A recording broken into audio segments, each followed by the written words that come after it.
That's kind of limiting to me, and in a more modern time, I think that we need to be more pervasive and more involved in everything. And so when we talk about information everywhere and architects everywhere, we have a lot more people that we have to engage with and convince them of what we do and why we do it and why what we do is going to be helpful to them, right? Which is great, because more recently there has been that surge of talent and availability, so a lot more people are out there doing it. And there's a lot of different expectations as to what it is exactly that we do. Organizations have been increasingly creating their own internal XD groups, so they have their own perceptions of what those things are. They have their own perceptions of how that experience design work should proceed. And I mean, for goodness sakes, we're even on the 25 best jobs in America. So says Glassdoor. So everybody looks at it and goes, I want to do that. I don't know what that is, but I want to go do it. When I first started looking into my master's program in 2000, I remember looking at HCI to Paul and going, I don't know what that is, but that sounds really cool, so I want to go do that. And so we still have a lot of those people that are leaping into the field, kind of having a notion of what it is, maybe not necessarily always understanding every aspect of it. So the focus of my talk and kind of what I wanted to talk about was how do we grow to be better partners instead of just sort of those niche specialists, right? We get hired in because somebody tells them, you know what, you need a UX guy, or you need an IA. You need somebody that's going to be able to wireframe and flow things out for you. Well, how do we broaden our influence in that organization and actually be able to go talk to them? Yeah, saw that. It's kind of in the title. So when we start talking about collaboration, we talk about things like daily standards, right? We all love Scrum, we all love Agile, everybody's mean UX, everybody's standing up. We talk about whiteboard sessions and workshops and everybody scribbling furiously on whiteboards and just throwing ideas at the wall and seeing what sticks. And we also talk obnoxiously a lot about Post-it notes. I died under an avalanche of these in my day, so I assure you I can get that. But this is what collaboration means so often, right? It's what are the mechanics of collaboration? What are the different things that collaboration does? The other thing when we think about collaboration is we start to break it down and try to put constructs around it, right? We start talking about models of collaboration. We start talking about how we're going to collaborate, when we're going to collaborate. We start talking about planning, cadences, and sprints. We start talking about things like base camping. They're all going to save it all. Like, we're all going to be able to talk to each other all the time. Everything's going to be great. We're going to be collaborating like magic. You know, we always talk about artifacts. We start talking about old school processes and old school organizations that are bringing in those XP groups. Well, they got to have artifacts because that's where all the collaboration is housed. Once we've figured out what all that collaboration is, so we always invariably come back to talking about what those artifacts are. How do we capture whatever that collaboration was? And when we start talking about collaborating, I did want to clarify one thing. When we started talking about who we're collaborating with, you know, it's clients, traditional ones, the guys that pay you, both internal and external. But I also kind of want to broaden that notion a little bit to talk about your managers up, your direct reports down, and then your team, your peers, right? I kind of want to broaden the notion of client because I think that all of these people are clients and paying customers in the sense that they're consuming the service that we're providing. Right? So I kind of want to broaden that out a little bit so it's not so restrictive as when we start talking about it. Fundamentally at the core, what we're talking about when we're talking about collaboration isn't the tools, it's not the process, it's not the video collaboration.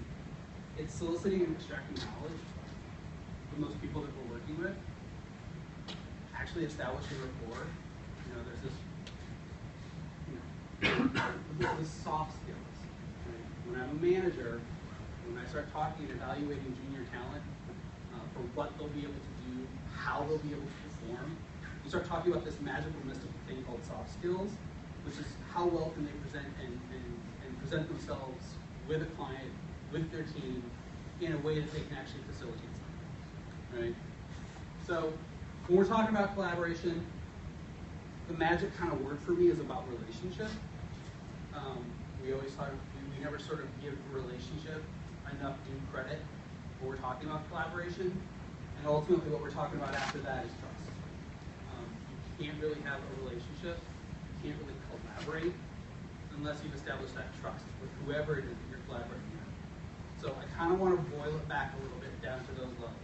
Because it's something that was talked about, nobody ever really puts a discussion around it. Nobody ever tries to drill down into it. Nobody ever tries to talk about what it is and how you establish trust in a relationship.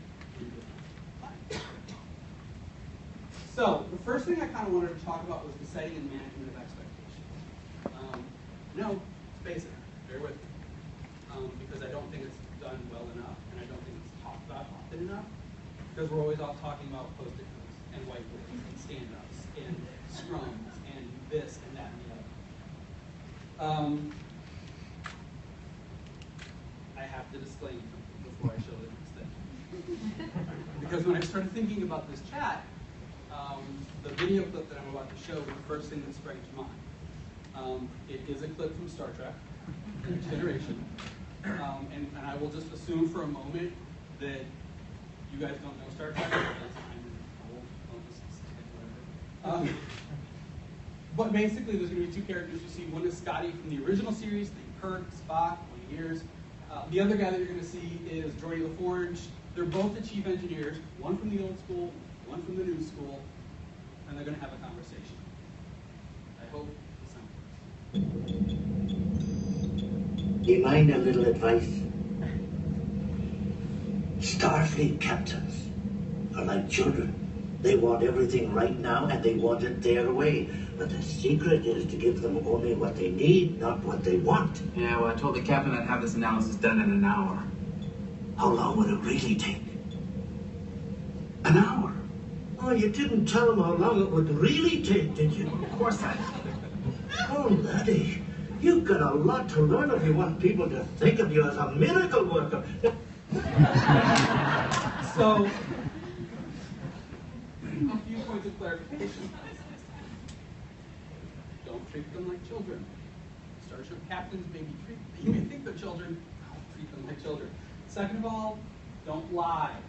Scotty's kind of going off for a lie. I'm going to go back far on that end of the spectrum. Thirdly, we have become really spoiled by HD. When I was thinking about this in my head, I went back and I saw the clip of it and was like, God, it's so funny, I couldn't even stand it, but I digress. That was just more of a side observation that I was taken back by.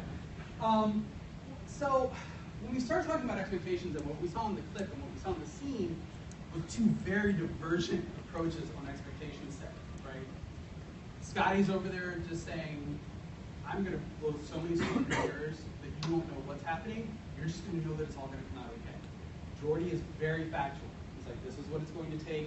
I know exactly how it's going to take. Problem is he didn't leave himself a whole lot of wiggle room, right? All right? So the problem with expectations, though, is that they are about the softest of skills because they are so dependent upon a lot of strategy. How you want to position yourself, how you want to position your experience in the space, how you want to approach whoever the person is that you're dealing with. Timing is incredibly important with them. But the interesting thing, and I kind of hopefully we'll get around to this a little bit more, is that fundamentally they're the foundations of trust.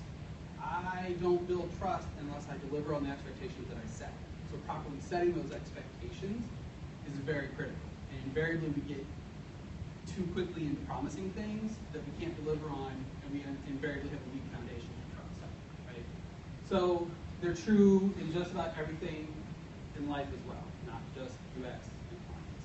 Try not to get too folksy and grandpa-y with that, but it is kind of true for me. So I kind of wanted to, this is the way I sort of think about things. And whenever I'm sort of giving advice to my direct reports or whomever we're talking about, I try to break them down in kind of two types. Because we always sort of talk about expectations, but that's all we say. We'll probably, be sure to set their expectations properly. I have no idea what you're doing, right? So when I think about the different types, the first one I think about is sort of known expectations, right? What I mean by that is they're drawn specifically from your experience. Right? You've done this. You know this. You've been down this road before. What it does for you is it shows control and understanding of all of the influences. What are all of the things that are coming at you? Right? What are all of the things that are going to have an impact on whatever it is you're talking about? You have a high level of confidence. So I know how this is supposed to work, and it's why I am here, right? This is sort of your bread and butter. So for example, when we start talking about discussing how long it'll take to deliver wireframes, those magic artifacts of collaboration. When we start discussing the need for and structured usability testing, these are things that you're hired here to do. And so these are the things that you're going to be speaking about from a point of authority, from experience, hopefully, that you know about, right? So what it's going to do for you, though, and when we start talking about what soft skills are, when you're drawing from a point of experience and a point of authority, it's going to instill confidence in whoever you're speaking with. You know what's going on. Don't worry. I got this. This is why I'm here. This is why you hired me. It also, one of the things I always find that it does is that it sort of opens the door to sort of see how the sausage is made. Sorry about the trade. But like it brings them into the fold. It says, look, I'm going to educate you. I'm going to show you what's going on. I'm going to pull you in. This becomes especially true when we're talking about all of those collaborators that are in organizations that are expanding UX that have no idea what we're doing. It says, look, come on in, I'll teach you how to do this. It positions you as that educator, and someone willing to share, right? I'm not creating a fiefdom, I'm not creating a walled garden of knowledge that only I know how it works, right? A little bit of risk in that, right? People can start to jump into your space, but invariably I've always found that it does position you as that sharer, that friend, that somebody who's going to teach you or teach them. Some easy traps to fall into when you're thinking about this. It's very easy to overexpose yourself, right? Without thinking about it, you promise you're going to have 20 wireframes done tomorrow, or you're going to be able to have that report done or that deck done. You don't think about it, so and maybe you've done it before, but you're not thinking about it in the moment, and so you overexpose yourself, and next thing you know, you're drugged in. The other thing is, when you begin to get so specific in whatever those expectations are, it kind of puts you in a position that you need to be careful, because if you can't pivot out of, or you can't handle whatever changes come at you, you're going to have some trouble with it. So some things to think about. You get better with this as you get as a team. The other one that I think about, though, is the unknown. And this is always sort of the scary, right? So it's that new territory, or it's that lack of control. Like, I don't know what I'm getting into, and this is always the most dangerous one. I'm not sure, but I think it might be a problem, and so I tend to want to instinctively try to cover for that, right? And this is where you have to be very careful. So for example of this, but this is something true that's true for seniors as well. Telling a traditional client that the timeline might vary based on their ability to improve things. I know that that's an issue. I just don't know how you're going to respond to it as a client. So the sooner I can start to set that expectation and let them know that they have an active role in this, even though I don't know what the outcome of that is, the better off we're all going to be. The other one that's always I find with sort of more junior talent is telling their manager or their project team leads that they don't know how to do something, right? Or maybe they've only ever done it in an academic or in a practice setting, right? But that's that sort of vulnerability, right? But that's okay. Don't be afraid to do that. It just illustrates that you're anticipating and thinking ahead, first of all, if you're doing it right. That you're actually sitting there and saying, okay, I know this is going to be a problem, I just don't know how to handle it. So how do you help me approach that? You being whoever I'm sharing that with. Shows you want to get it right. The worst trap you can get into with expectation setting is promising you'll be able to do something you have no idea how to do, with the belief that you'll go train up on it real quick and figure out what's going on. Worst pitfall. Ultimately, it demonstrates honesty in doing what you don't know. I find that to go a long way towards integrity and trust, because dealing with somebody who knows everything, usually don't want to end up dealing with that for long. Because you don't want them to tell you how to do your job, right? So don't be that person on the other side.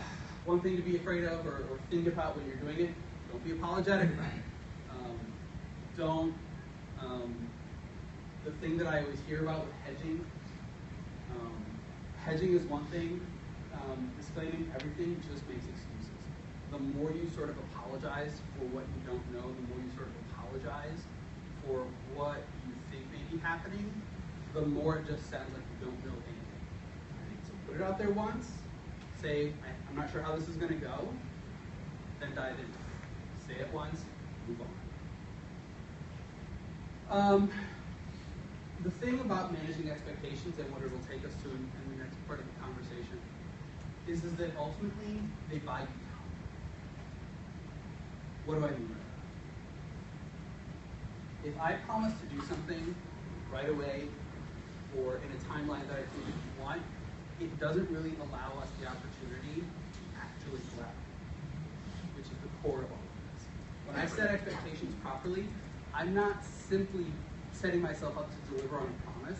I'm also allowing myself the time that I need to actually do the collaboration that we want to do over Slack and with post-it notes and stand-ups. Because without that, all we're doing is running through motion trying to get to an end.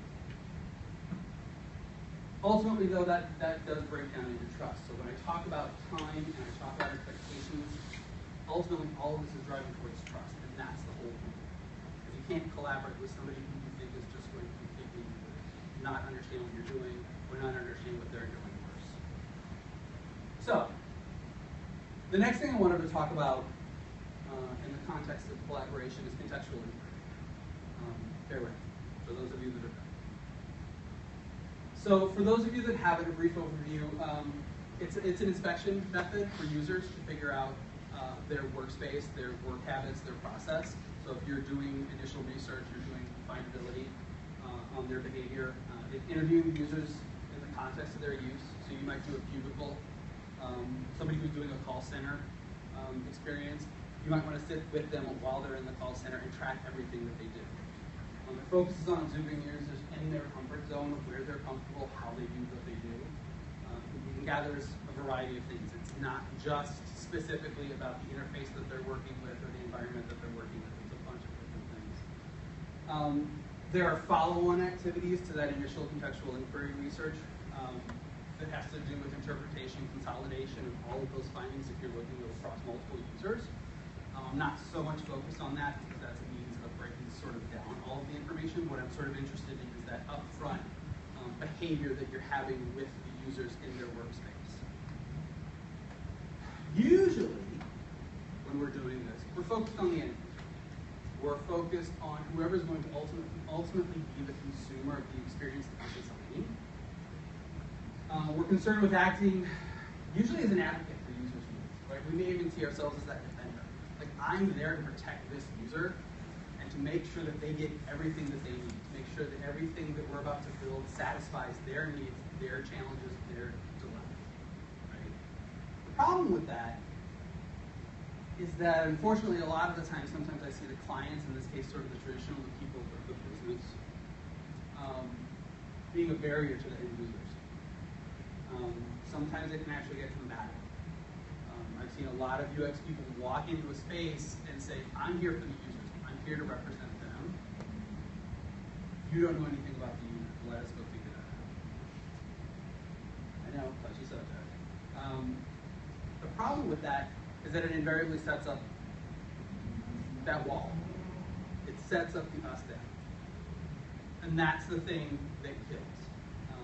Invariably, you have conflict with that. Not going to be a whole lot of collaboration going on once we set up that paradigm. So, what if we kind of treated our clients like our users? And this is something that I've done, and I find actually to be helpful, and it's a different way of approaching them. So, what if we sort of treated our clients as the users that we always go out there and investigate? What if we sort of treated them as if we were doing a contextual inquiry research effort on those business customers and those business clients, right? Pretend like you want to learn how to do their job. I mean, you don't really want to, otherwise you would have gone through that career path. But show the interest. So often, we as user experience designers, we take on the persona of the users that we're trying to deliver for. We never do that with our business partners. We never do that with our clients. We never kind of try to understand what world they're coming from. Try to connect the dots of all of the things that those business clients and users are struggling with. It's not just about base requirements. We'll talk about that in a little bit. Try to understand what their world looks like. be fair, there's a personal style to this.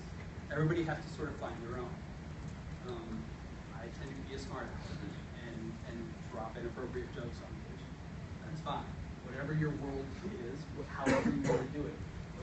There's not necessarily one specific way to do this. I've seen a variety of people do this. They're the traditional creative director that is harsh, demanding, driving. I've met the diplomat. I've met the comedian. Everybody has a different style about doing this. What's important is to be able to actually engage with and drive out and have a conversation with these users or clients in a way that gets them to sort of share with you, right? And that's kind of something you have to figure out your personal style for. So I don't want to confuse the actions or the style. So again, a couple different types that I try to think about when I think about contextual inquiry in the context of business partners or clients that we deal with. So the first is that notion of sort of direct context, right? It has specifically to do with the project at hand, right? This is safer territory. This is stuff that I have every right to know as a user experience designer in the context of the project. So it highlights the specific mechanics of a requirement, and I'll kind of go into some examples. Probes as to the cause of a given requirement, right? We may be in a project and we're dealing with a specific problem. I have every right to drill in and understand what the problem is, why that's being caused, and digging into a given problem. So an example, client asks, we get a readout every other Friday, right? Your response, is there something specific driving that cadence? Well, there's a leadership report in this project has a lot of attention. Who has been here? This isn't uncommon, but starting to understand why leadership has an attention on it, and maybe this is more applicable for some of my juniors in the room, but actually understanding the pressure that they're under and trying to empathize with whatever that pressure is, you're gonna get a lot more honey out of that situation than vinegar by just saying, well, no, I can't do it every other Friday. Or why? Or how come? Or being belligerent or standoff. I know that's an extreme. I should hope that we're not all doing that, but it illustrates the point. So another example. Let's say that we're building a process flow and they say it has to go in the order of ABC, whatever those ABCs are. Well, we go back and we look at the user experience research and we think about everything and say, well, we actually think it might make more sense if we put that C up front. But we sort of change the order of it. The user's mental model of whatever this process is says that. Well, the workforce in the field tells it this way, so we want to be consistent. Right?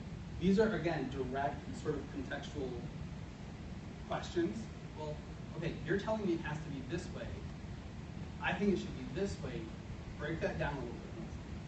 Like, why are you under that pressure to do it a specific certain way that the workforce does it? Again, trying to care about what it is, what are the sort of the pressures there. So some things to think about.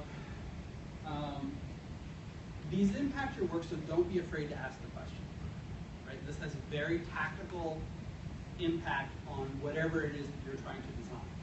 Right? So don't just take a flat readout or a requirements list and say, okay, or no. Driving at why those are the way they are is important. So don't be afraid to. Read the room and know when your direct context has become indirect, which we'll talk about next. So there's a magic line that you cross where all of a sudden you start to get into what I would consider sort of the indirect context of a given project. Right? This is where we're getting into super soft skills territory. But that I think is important whenever you're doing something, because it's not just about wireframes or flows or prototypes. Right? So when I talk about indirect contextual inquiry, when I think about it in this situation, what I'm sort of thinking about is that it's an influence on the current event, but it's not really directly related to it. Right? It's sort of the halo effect of things that may influence whatever it is I'm working on. Background material, historical efforts, organizational awareness. Maybe there was a big political shift that happened last year, and the stakeholder that fired up this project got ousted, and so they're just humoring everybody, and this project is continuing on because they couldn't hold the plug. these are all things that matter, and the more you try to understand them, the more you try to dig in and understand what the real constraints are on the project, the better the experience you'll be able to produce, in the sense that you'll actually be able to get it done, get it accomplished, be able to satisfy whoever it is they need to satisfy. So an example, the readout example from the direct earlier. Well, why? Is there something I need to be aware of? Is there something that leadership is going to freak out on? This is where you're starting to turn the corner into the indirect, where you're starting to gossip. I'll call it gossip. But it matters. This is all corporate, political, project politics. It matters in whatever you're going to be able to produce. No, it shouldn't dictate what your customer experience should be. You certainly need to be aware of it if you're going to want to be able to effectively collaborate. So that other team, the ADC, our workforce in the field. Well, they're doing it that way. So all of a sudden we get into the indirect real fast. Okay, why? They may not even know. This is where you have to be getting this. They may simply say the workforce field does this. Yeah, it's always been done that way. I think I've seen that floating around lately, like the 7 worst dangerous words in the universe. Well, we've always done it that way. But recognize that it's your obligation to sort of drive at that, but that's not part of the project charter. That's not specifically in your mandate. So this is where you're starting to push into that uncomfortable territory. Now maybe you're going to be shot down, maybe you won't. But the sheer fact that you're trying and thinking about that and trying to push the boundaries on whatever that context is shows that you're at least caring enough to try to dig into it and affect change. And that can go a long way in establishing trust and fostering that sense of collaboration. I care enough. So can you give me a little bit more? Not so much examples, but thought starters. These are the kinds of things that when you're getting more and more into dealing with client relationships, you want to be thinking about. So who are the players? What's your organizational structure? Who's involved? Right? It's so often, it's easy to think about this as just being gossip, but it matters in a lot of different ways. It's not just that. It's understanding the relationships that are at play when you get into that. Who's sponsored and who's paying? This can sometimes be cloaked in secrecy. This can sometimes be put right on the front page and shoved down your throat so that you know who the VP is. With asking and understanding who is driving this and who asked for it will provide some context for you on who your direct stakeholders, your direct clients, who they're trying to appease, and what their personalities are, right? What do we know about their motivations? Why did they do this in the first place? Are they doing it because their platform's about to die and they just need to get the phone onto a new platform? Or are they doing it because they just got hired and they want to impress the people that they just hired them? These are all motivators that you need to consider whenever you're coming at them and asking questions and driving out requirements and driving out a better understanding of whatever the project is. It matters. Is there a competitive or organizational threat to consider? Are we about to merge with somebody? Are there startups that are firing up in this area? There's always a startup. But is there some direct competitor that's going to start to threaten the business and everybody's freaking out, right? Because that's going to impact what the resolve is. That's going to impact the seriousness and the comprehension and the understanding of whatever the problem is. They may not even necessarily understand why they're doing something. They simply know that somebody's freaking out about it, right? So being able to calm them down, help them figure out what that problem is, also establishes you and positions you as a person of trust. It positions you as somebody who knows what's going on and knows how this is supposed to work. It says, slow down, one at a time. Why are you doing this? Break it down.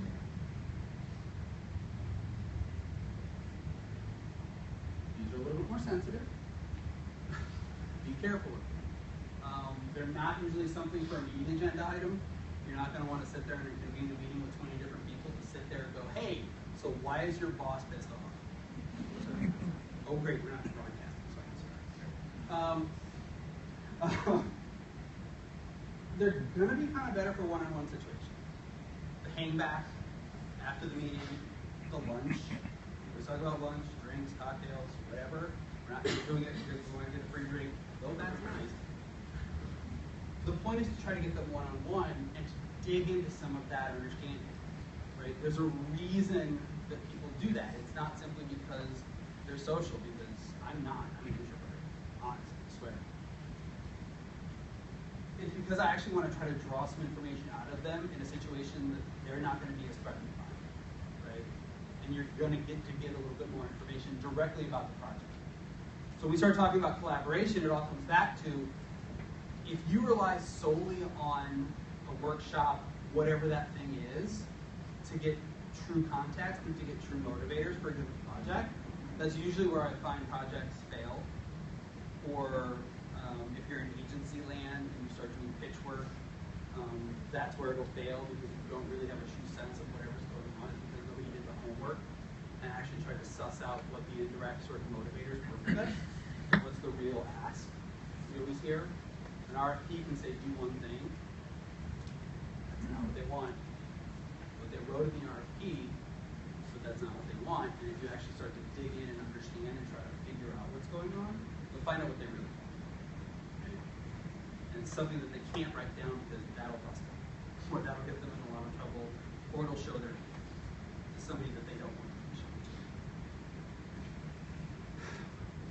Ultimately, sort of the point of all of this is that, you know, if I do want to be the defender of the user, I do want to be the defender of the end consumer of whatever this experience is that I'm trying to build, I have to understand the business better.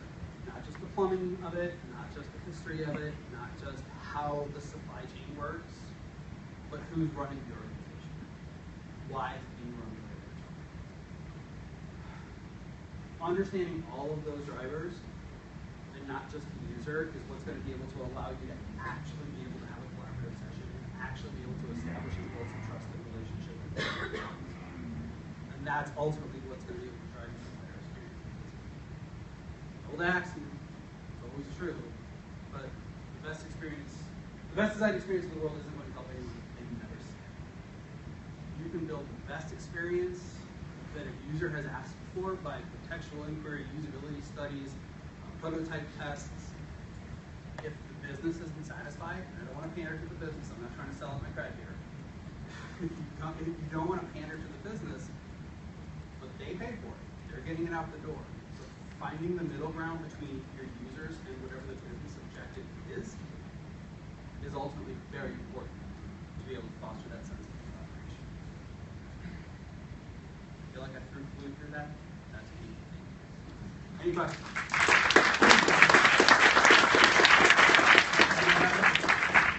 Any thoughts, questions, comments? Thoughts, not questions. I mean, first of all, that was amazing. Blew my mind. Truly, but I'm gonna write you later.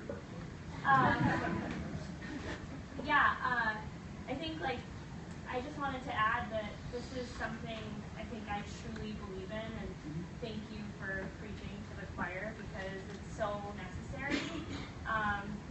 And I just feel, and you know how you were saying, you know, this isn't just UX, this is also, like, if you think about it as a personal relationship with, you know, your friends or whatever, I think that's so true. Like, when you are in an argument with your friend or something, you're trying to get to the core of the problem. Like, what exactly is the issue between me and you so we can fix it and collaborate?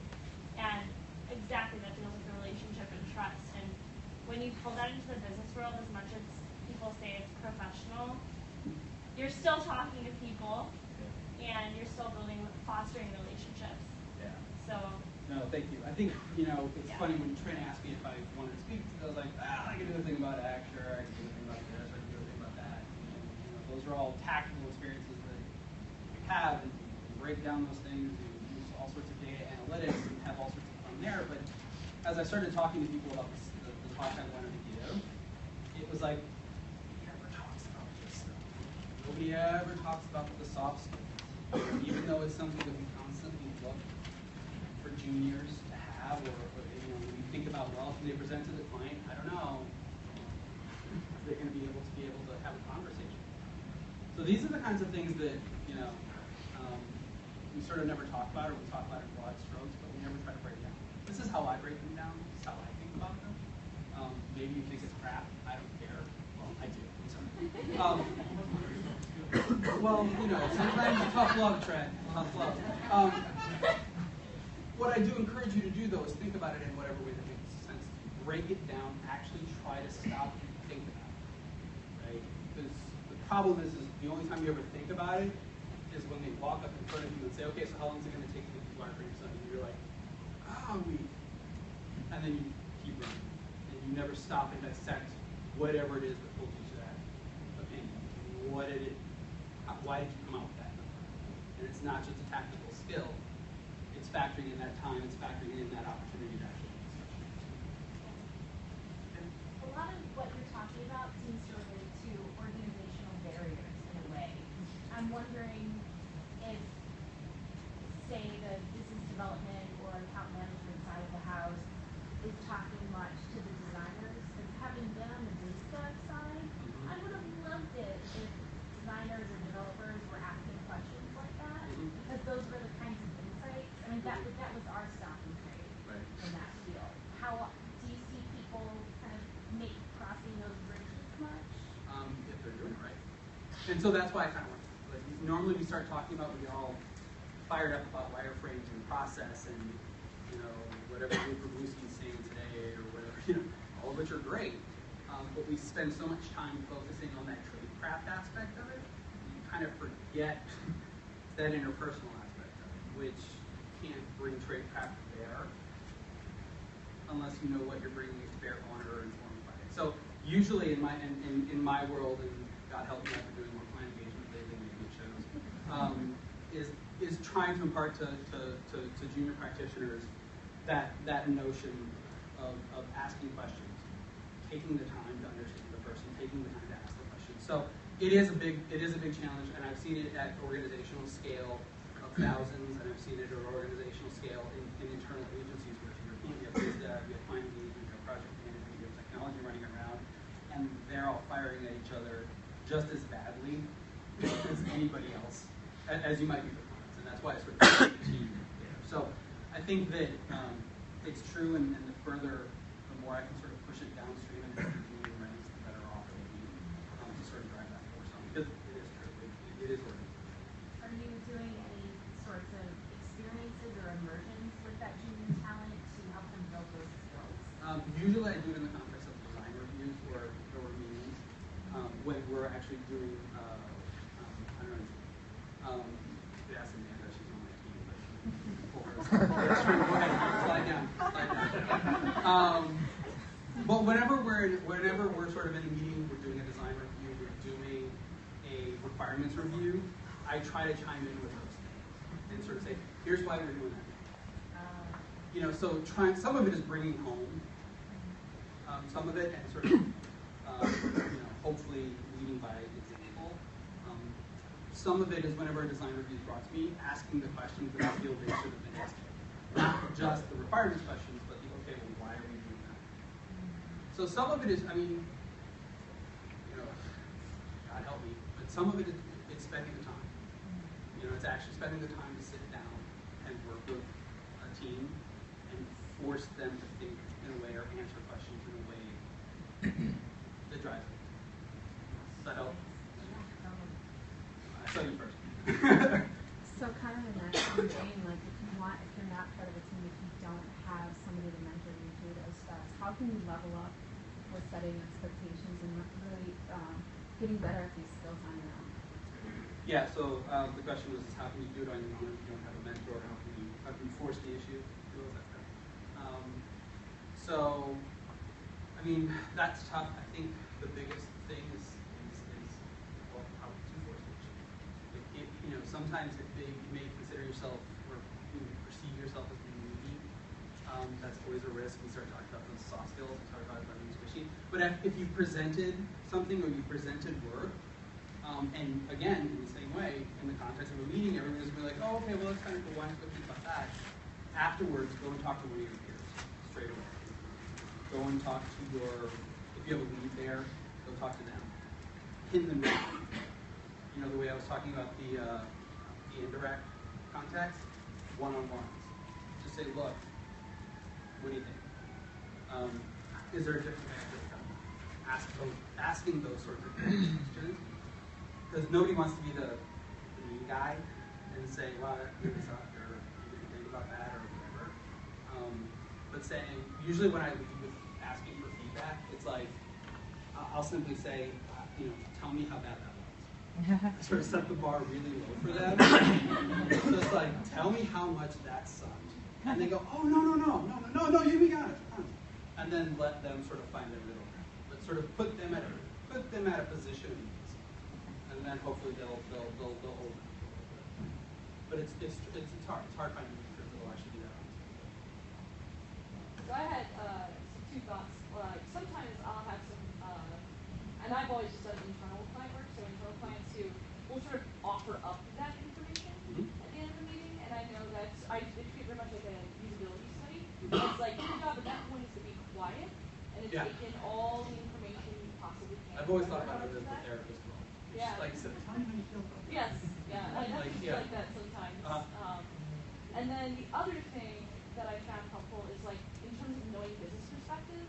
And you know, I know that a lot of UX people complain like, oh my god, I have so many meetings.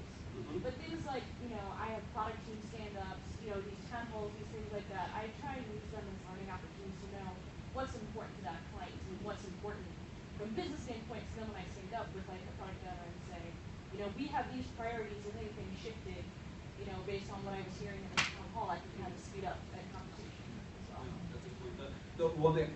I swear to God. The one thing that I will say about that is that like, one of a dearth to this sort of stuff is multitasking. I'm horrible at it, I swear. I'm as much responsible for this as anybody. You know, engage. You know, be present. You're gonna learn a lot more. You're gonna see a lot more, even if it's a subtle thing that you have no idea why that person just did that. Boy, that was odd. And then you can go sleuth on it. You can go figure it out. So to your point, being present and aware and actually paying attention to the things. I mean, you know, I don't know. There's a lot of us in here. There's a lot of different disciplines in the day. We build stuff for users. We're supposed to be sort of empathetic designers and trying to understand what users want. That's why I do the same thing with those people that are around me. It's so easy to check out. It's time consuming to do that, it is. But, that's what that's the challenge. And no, not every meeting is necessary. Yeah. I will challenge that. But you know, being present is easy. Yes. All right. So, in addition to practicing your contextual interview skills on various people, including your stakeholders, I want to put a plug in for also working on your negotiation and conflict management skills. Those are excellent things to be able to be collaborative. So that's my plug. Absolutely true. You don't really understand how much is at jeopardy until somebody starts yelling at each other in the middle of the meeting. And you just need one of them to tell you the requirement. One of them to tell you why we're doing this in the first place. How do you ask them to take it outside? How do you help facilitate that? You know, but it's a great tool. How are we doing? One more. All right. Okay, two more, just because I can't. You know, one other thing, so how do you handle delivering the bad news? It's like, test has failed, we don't have the feasibility of the product fit, we're gonna have to kick this further down. I mean, what's a method of yours, for that, for doing that? Right, so the question was effectively, how do you deliver the bad news? How do you force the issue into bad news? I think the first thing, again, this kind of goes back to the style thing, but honesty is of course, and then the education aspect, letting them in, okay, here's why, breaking it down. Because you may have those stakeholders say, I'm sorry, you know, unfortunately it didn't test well with users. I have no idea what that is. Here's why, break it down. They had trouble, they couldn't find the control, they couldn't see the system state feedback. It took 20 seconds when it should have taken 5. You know, if they keep challenging, you have to keep breaking it down.